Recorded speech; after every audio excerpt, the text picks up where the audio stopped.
Hello, thank you for joining us today for EarthEcho's STEMExplore virtual field trip, Skylines from the Ground Up, featuring Marissa Wyrick from Society of Women Engineers in Austin, Texas. My name is Casey Gaylord-Opaleski, and I'm the STEMExplore coordinator at EarthEcho International.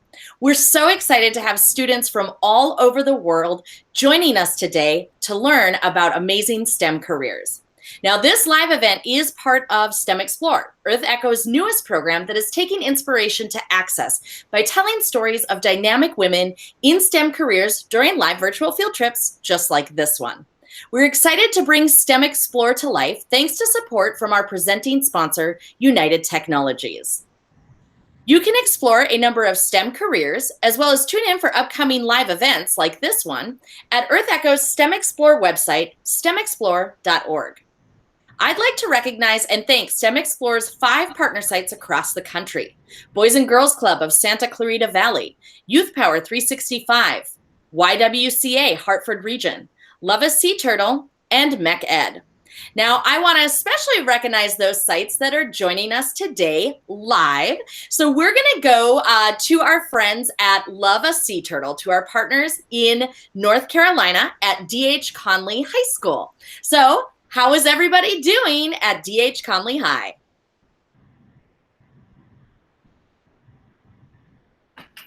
Wonderful to see you all there. Thank you for joining us today. Now we want to say hello to our partners with the YWCA. They have 2 sites joining us today. So first, let's check in with our friends at Naylor School. Go ahead and unmute your microphone and say hello. Wonderful. Hello, wonderful to see you ladies. Thank you for joining us. Now let's go over to our other YWCA site at Windsor High School. Windsor High, how are you doing today? Hi, wonderful to see you ladies. Thank you for joining us. Now it looks like our friends at Mehcad in Charlotte, North Carolina have joined us as well. So Mehcad, how is everyone doing today? Ooh, we're here. Wonderful to see everyone. Great that you are here. All right, everyone. Thank you so much for joining us today. Now, we also love participation from all of you that are watching. You can participate and ask questions if you're watching one of our live streams on YouTube or on STEMExplore.org. If you are joining us on YouTube, simply use the chat space in order to ask your questions. Now, that chat space can be found to the right of your viewing video or below it. Now, if you're watching on STEMExplore.org, simply click the box that says Submit Questions at the very top of the video viewing system. Now, we want to hear from you, so you can submit questions right now or at any point during this live event. We'll be answering questions throughout and have set aside more time at the end for more Q&A with our expert, Marissa. Now, lastly, I would also like to introduce a co-host for today's virtual field trip. Joining us from Tampa, Florida, we have Olivia Blondheim. Olivia, hello. Hi, Casey. It's great to be here. My name is Olivia, and I'm a PhD student at the University of South Florida. I'm also a member of EarthEcho International's Youth Leadership Council, and I'm really excited to be co-hosting our virtual field trip today. Awesome. Thank you so much, Olivia. We're so happy you could make it. Now, let's go ahead and get started. And I would like to introduce our guest of honor, EarthEcho's STEMExplore mentor, Marissa Wyrick. So Marissa, how are you doing today? Hi, I'm doing really well today. I'm super awesome. excited. And you are coming to us live from Austin, Texas, correct? Yes, that's correct. Awesome. Great to see you, Marissa. We're so excited to have you part of STEMExplore's virtual field trip lineup. So thank you for joining us. So to get things started off, Marissa, why don't you just go ahead and tell us a little bit more about yourself? Yeah, so I grew up on a family ranch in Helotes, Texas. It's a small town just northwest of San Antonio, and it's a lot larger now than it was back then. But when I was growing up, it was really easy to miss. It was just a tiny town. So my family has actually been in the Helotes, San Antonio area since the early 1730s. That's actually back when Texas was still a part of Mexico. Sorry. So being the sixth generation to live there, we actually had a lot of history that we learned growing up. My cousins, who also lived on the family ranch, and I learned the lineage of the family at a really early age. So a lot of what we grew up doing was just family-based, like family was everything. So some of my first pets were actually cows and goats and ranch animals, and I could actually drive a tractor before I could drive a car. So we all went to the same elementary school, being a small town. The elementary school we went to was actually the same school that my father and my grandfather went to. And we grew up learning the multiple family businesses. So the tradition was kind of when you finished school, you would start a business on or near the ranch, and you would just employ all of your younger cousins and the next generation, or you would take over your parents' company. So that's kind of what the tradition was, and it's gone on for years. So my siblings and I actually grew up working at my parents' steel fabricating company on the ranch, and I always thought that once I grew up that I would kind of take over the company and finish what they had started. So, but when I was in 4th grade, my parents actually started construction on our family home, and I was just so intrigued by everything. These like timber and concrete and like tiny little screws were being brought together to create a home, and that really inspired me. And then I learned the word engineer, and after that I was just completely encompassed by this theory, this engineering thing, and I knew that I wanted to go into STEM, so that's when I kind of started my journey towards engineering. Excellent. That is amazing. So your family lived on the same ranch from the 1730s, you said? Mm-hmm. That is amazing. And so you thought you were going to follow in the family footsteps until they started building their own home, correct? Yes, that's correct. Awesome. All right, Marissa, so where did you go from there? So in middle school, I actually learned about this program called PrEP, and it stood for Pre-Freshman Engineering Program.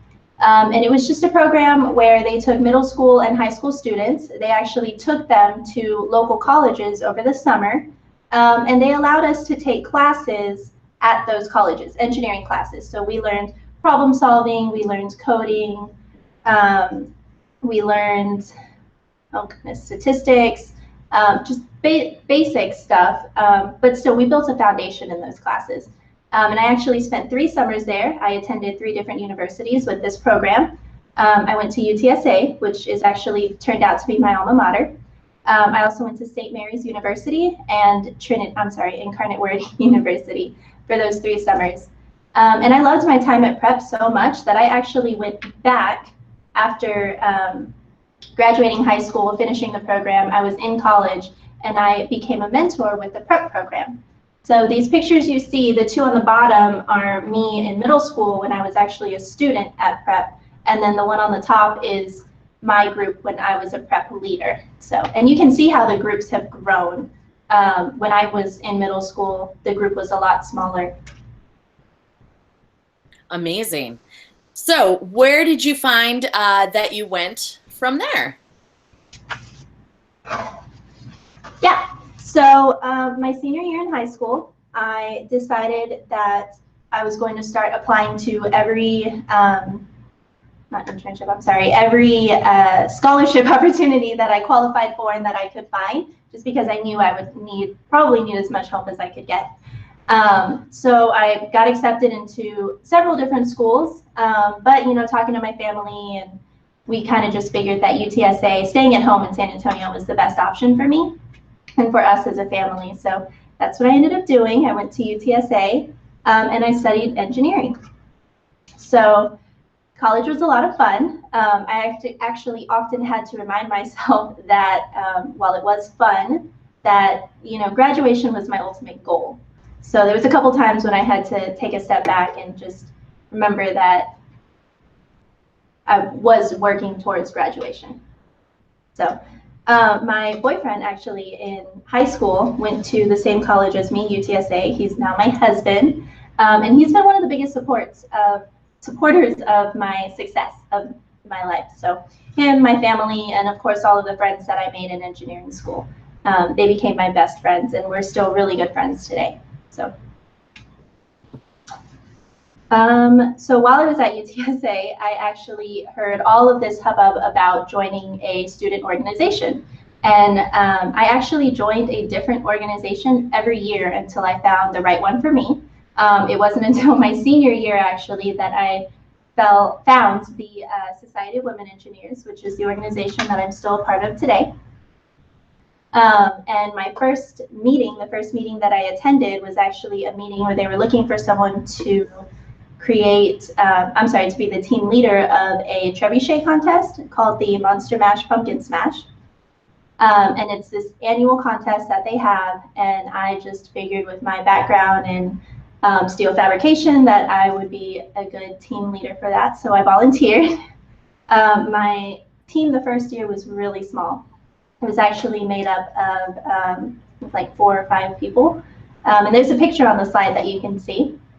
So yeah, so my team was really small. You can see our trebuchet behind it. It's about 12 feet tall, and we worked day and night. We like labored over this trebuchet trying to make it perfect. And the day of the competition came around, and we actually broke it. It did not do that well. We didn't place. But that's okay, because we knew that the next year would come around and we were going to do better. So this middle picture you see is my larger group. It was year 2.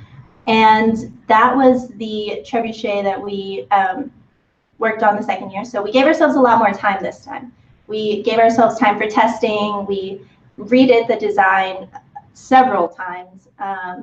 We had to rebuild it a couple of times too, just to make sure that we had it right. And actually, I brought a video for y'all of our final shot, our winning shot of this competition on the second year.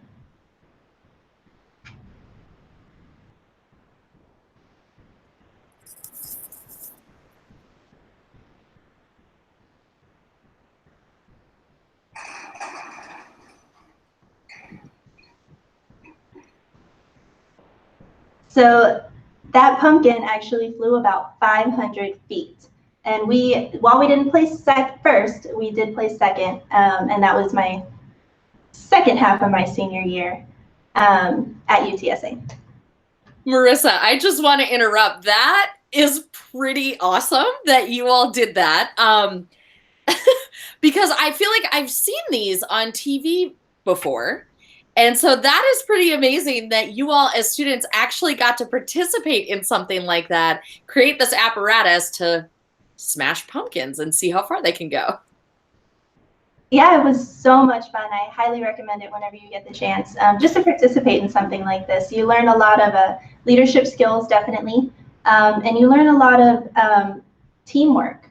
I mean, you have to communicate with your team during these kinds of events and competitions and stuff like that. Amazing. So also with SWE, I made a lot of connections. I got to attend national conferences, and I got to attend career fairs, and I got to talk to other professionals, women professionals in the engineering field, and kind of just see how they felt, issues that they had run into when they were in college during their transition. And it was really nice to have like a mentor, someone there to help me.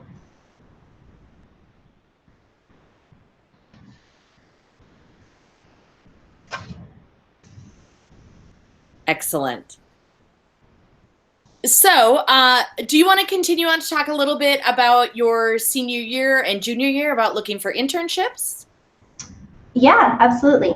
So my junior year, I began looking for an internship. I was convinced that I was going to work for some big engineering corporation, and that was just going to be my dream. It was going to be perfect. I was going to work for them, and once I graduated, I was going to continue and just be a CEO by the time I was 25.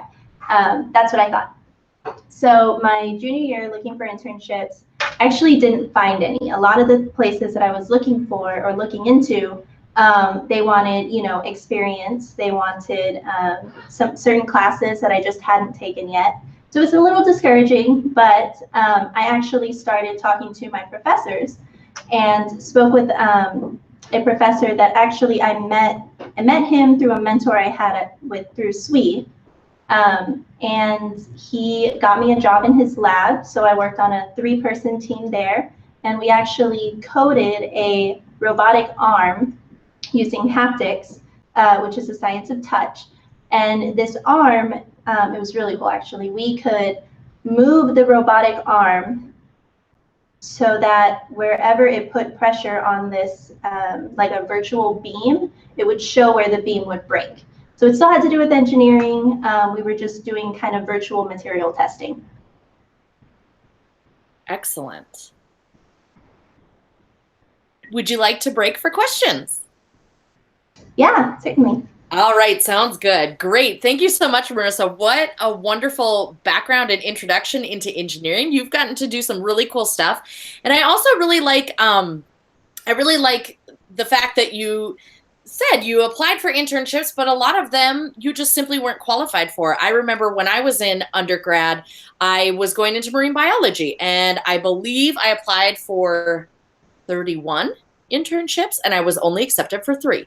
So it's kind of that try and try again, and eventually something will stick and you will definitely find your way. So it's hard to not get discouraged, but you definitely need strong people around you, and you just keep trying and never lose sight. So that's really wonderful. All right, so now is the time we are going to break for questions. So we're going to go to our live interactive video sites right now, and we do have people watching on YouTube live. So I do want to remember those of you who are tuning in live, you can use that chat space on YouTube or STEMExplore.org to go ahead and submit your questions for Marissa. But first and foremost, we are going to stop at our site that is joining us with Mehcad in Charlotte, North Carolina. So Mehcad, what questions do you have for Marissa?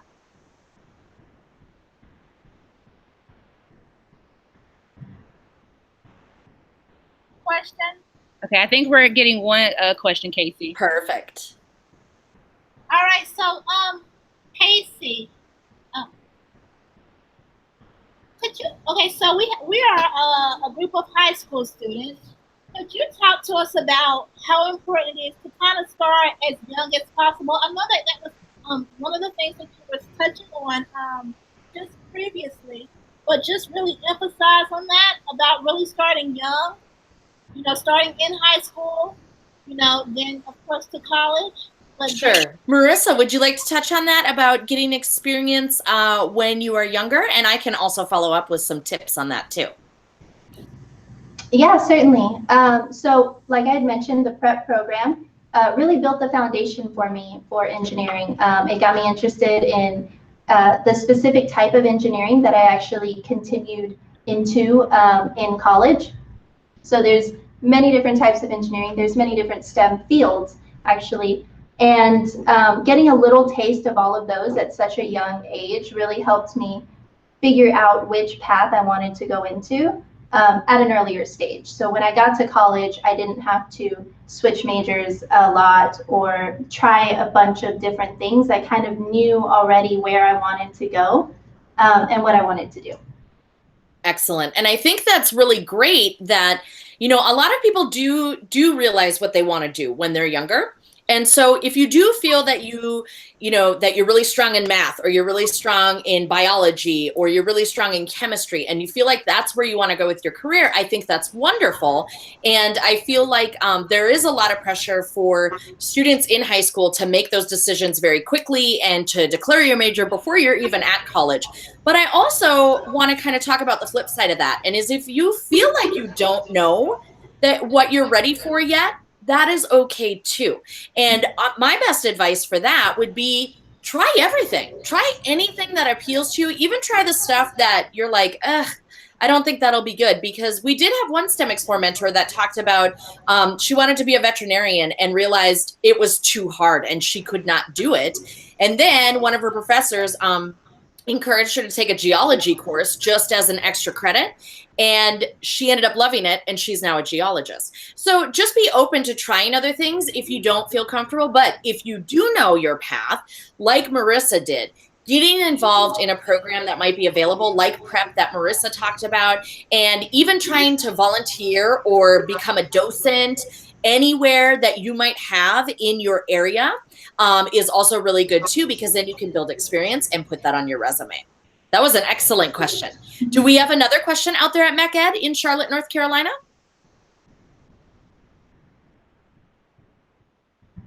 That was our question for right now. Okay, perfect. We will come back to you, Mehcad. Thank you very much. So now let's head over to our friends with the YWCA at Naylor School in Hartford, Connecticut. So Naylor, do we have any questions there? What is the most useful class you took in high school to get you to college? It's a really, really good question. I have to remember the classes I took in high school. I have to say it was probably my physics class. It was high school physics, but it set the foundation for what I continued on and went to do in college. Excellent. Okay. Do we have another question out there at Naylor School? They're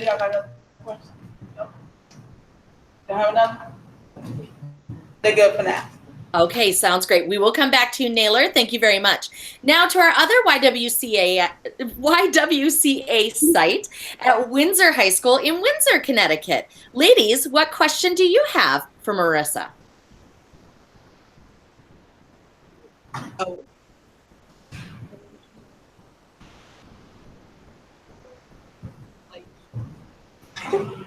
Come on, Windsor High. Don't be shy. I know there's some budding engineers in that room.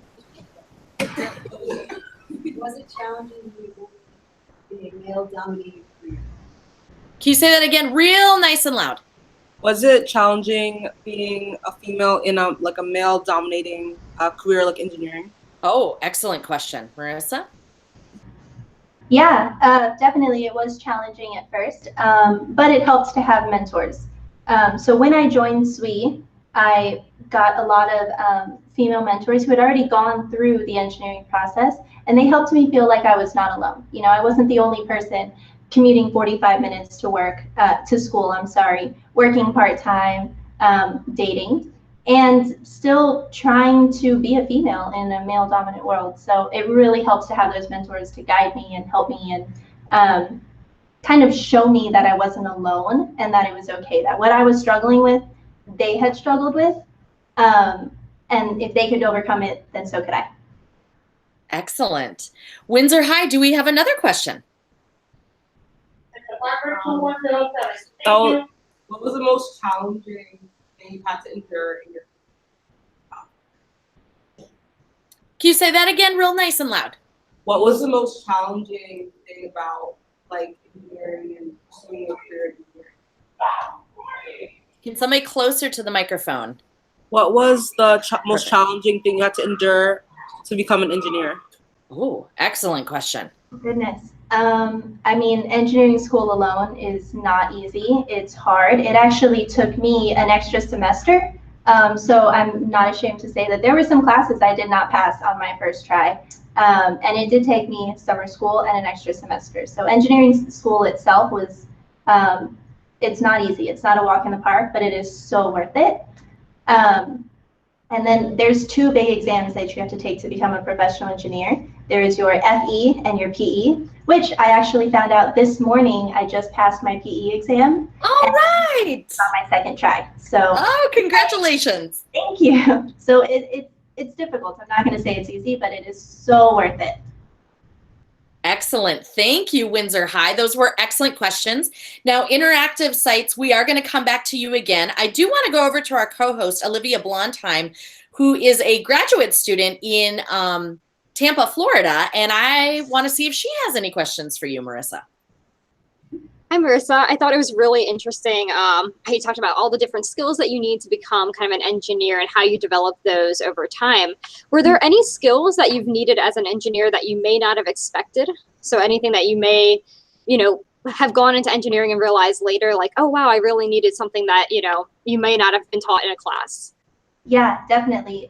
Socialization. So as an engineer, as a math-oriented person, I was really to myself. I was more shy than most, and I figured, okay, I'm going to go into engineering. I'm going to be able to sit in a cubicle or in an office, and I'm just going to be able to bust out math problems all day long and build stuff, and that's it. But there's actually a lot of socialization in engineering that I did not expect and that I did not learn prior to going into engineering. So that was something where I kind of had to convince myself, just jump in and give it a try and start talking to people. I mean, people love to talk, so I love to talk now. No, that's awesome. That sounds like, and it sounds like you probably learned a lot of that through your teamwork as well, because I love how you mentioned how important it is to be able to work as a team and also, you know, to develop your leadership skills. And I also, one other question for you. I love how you mentioned, you know, some of, you know, it's so easy to talk about the successes, but sometimes it's a little bit harder to mention the failures. So I really appreciated that you shared that. And I know for me too, I've also experienced plenty of failures when I was, you know, applying to internships in grad school. So if I could ask, like, what are some of the skill or some of the techniques that you've used to kind of handle failure, and like, how are some of the ways that you've learned to, you know, kind of, you know, pick yourself back up and keep moving forward? Yeah, definitely.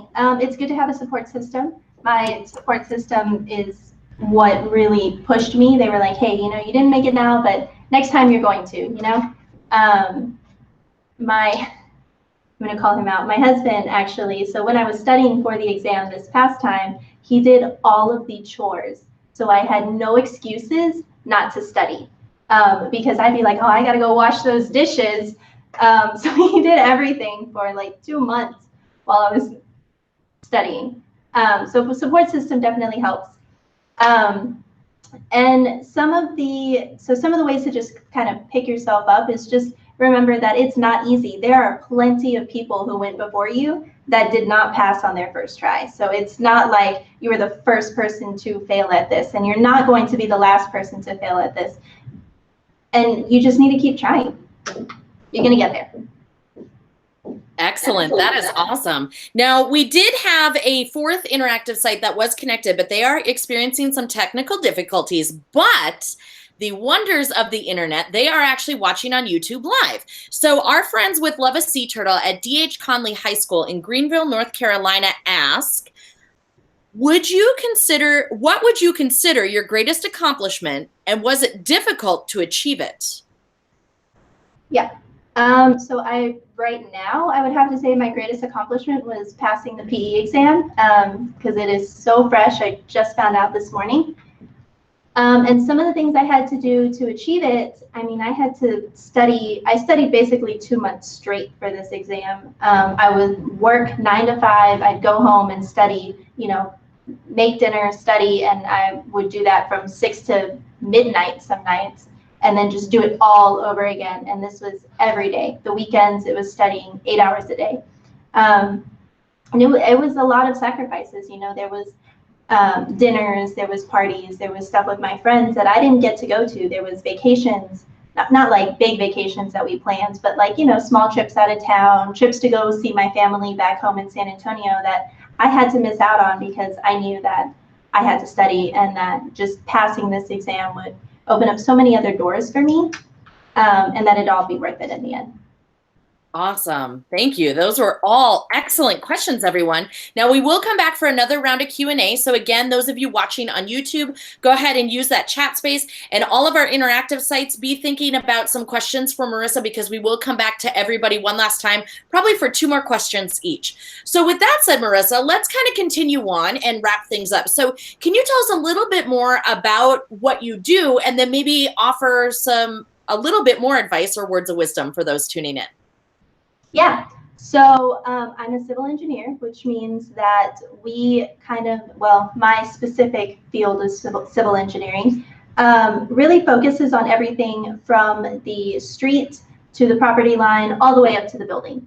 So we design a lot of utilities, water, sewer connections, we do grading, we design ponds, and I really like that I'm doing something different every day. So one day I could be designing a pond, the next day I'm designing a dam or a bridge, the next day I'm coordinating with the local water supplier to get irrigation or domestic water to this building that I'm creating. And I work on a lot of different buildings, so high rises, schools, small grocery stores, even some multifamily, so apartment complexes. Right. So typically I work on a team of 3 to 4 people. There's myself, an E.I.T. There's a graduate, I'm sorry, I am the graduate engineer. There's a project manager, a designer, and a team leader. So we all kind of work together just to create this building or structure, whatever we're doing. Excellent. Do you want to offer any more words of advice? Yeah, just kind of stick with it. It's not always easy. My plan, the plan that I had when I first decided that I was going to go into engineering is definitely not what happened. Like I had mentioned earlier, I thought I was going to be like the CEO of some big company by the time I was 25, which was not the case. I'm still working to get there, but you know, just because I kind of took a scenic route doesn't mean that I'm not getting to the same destinations as everybody else. So don't lose courage. It'll happen. Awesome. Thank you so much, Marissa. That was absolutely wonderful. So I think we can now go to our last round of questions. So again, those of you watching on YouTube, including D.H. Conley High School, please submit your questions there. But we're also going to go to our interactive sites again. So in order to do that, I am going to call on my co-host this afternoon, Olivia Blondheim. She is our Youth Leadership Council member here at EarthEcho International, and I would like her to field the questions from all of our partner sites. So Olivia, take it away. Great, thanks, Casey. So first, I'd like to check in with our interactive partner sites. So let's go to our friends with Mehcad in Charlotte, North Carolina. So what questions do you have for Marissa and Mehcad?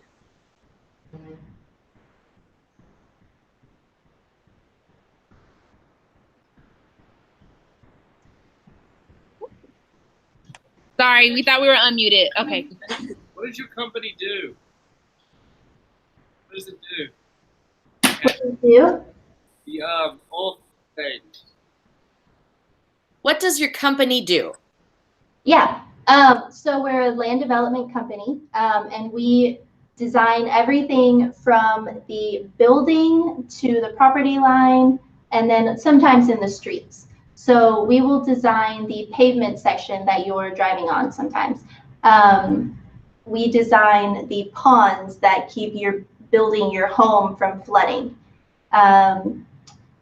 We will design the storm pipes in the road that so I don't know how to explain this. So inlets go to storm pipes, and those storm pipes in the road, sometimes we design those. So there's a lot of different things that we design and do, a lot of underground stuff that you don't always see. No, that's awesome. And I think it's so cool because, you know, sometimes we forget that everything around us has to be designed and created by some kind of engineer, you know, or produced in some way. So that's really neat. Mehcad, do you guys have any other questions for Marissa? So the group would like to know as far as average salary starting off for your company. Yeah, so I believe the national salary for a civil engineer is about $75,000. Obviously, starting off before you've passed your PE or your FE is a little less than that, but it just depends on the region you're in and what the cost of living is in that area. Great. Okay, so does Mehcad have any other questions?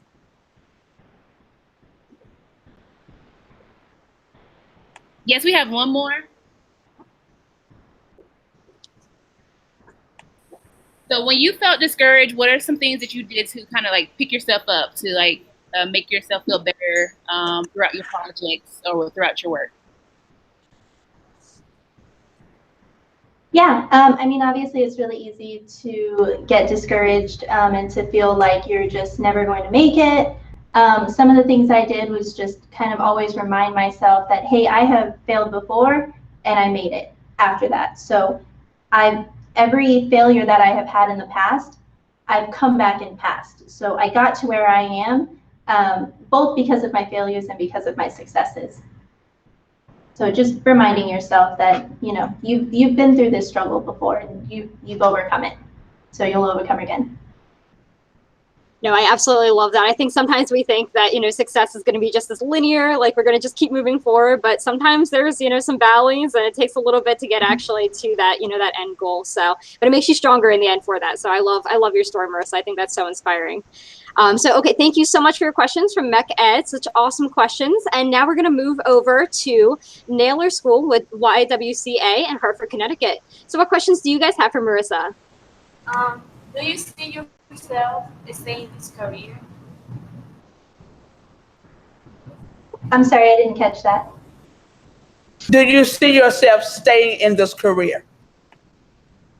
Oh, yes, absolutely. I am probably one of the few people who can say that I love my job. Like, I love coming to work. I get to do something different every day. I have truly found a career and a job that I actually enjoy coming to. It's kind of hard to call it a job. I'm getting paid to do what I enjoy doing. Who has the next question? Great question. How many years have you been in this job?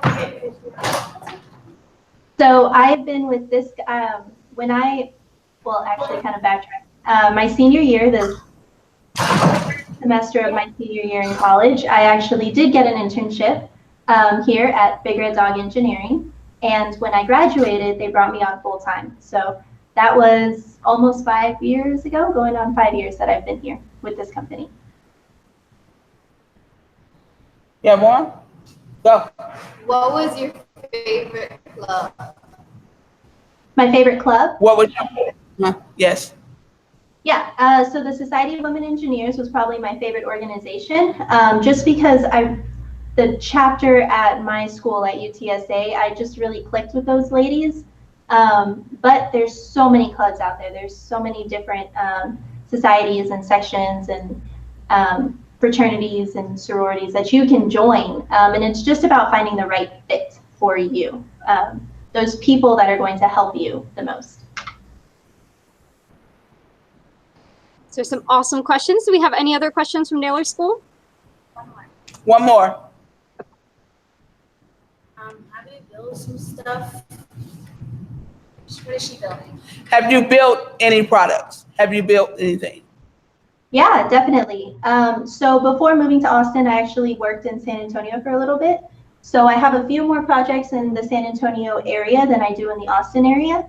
But there's several, like my walk home from work, I passed by a couple of the buildings that we've actually participated in and that we've helped build. So it's really nice. Okay.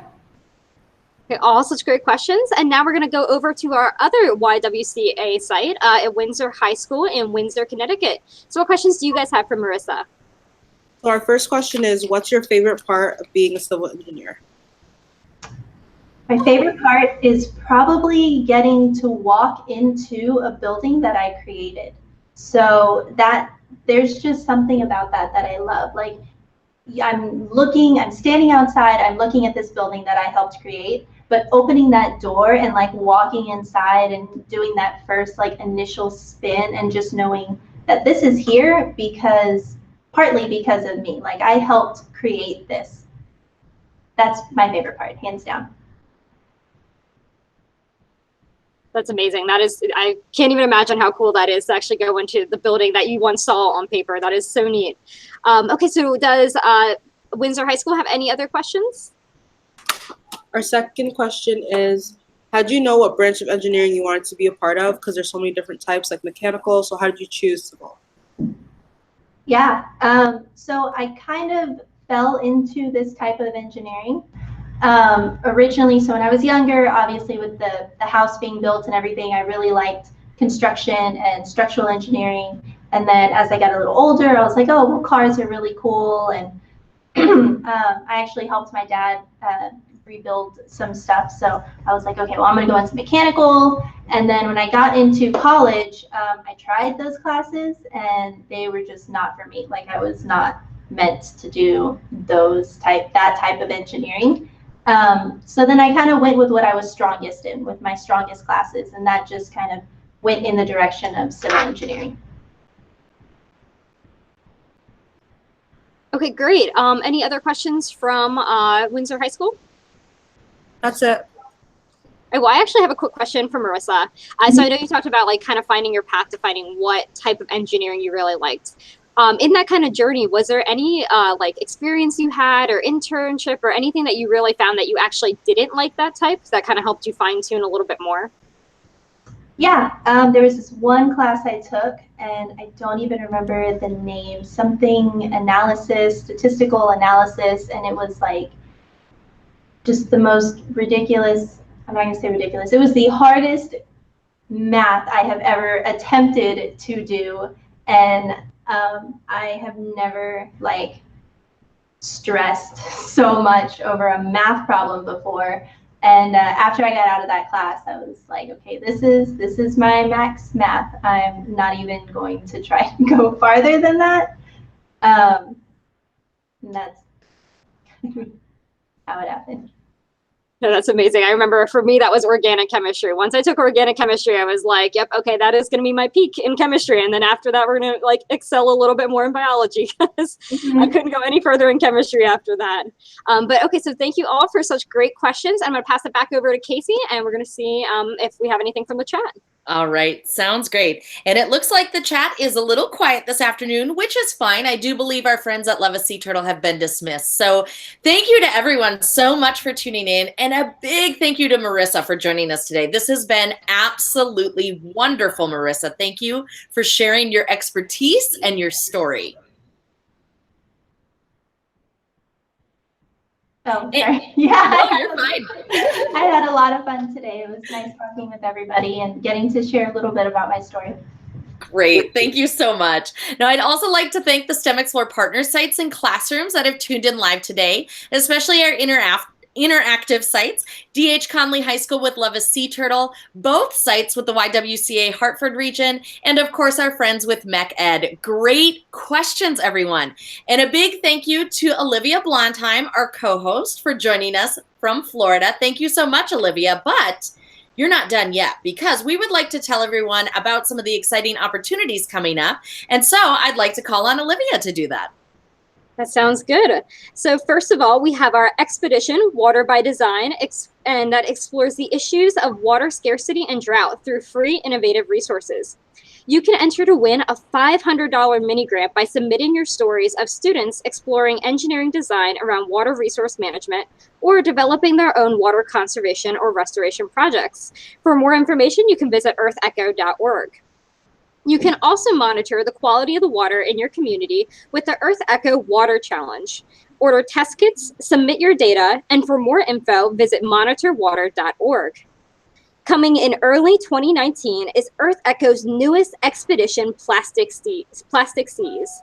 Stay tuned to earthecho.org as we unveil free videos, lesson plans, and activities to educate students about plastic pollution in the ocean and innovative strategies to solve this global issue.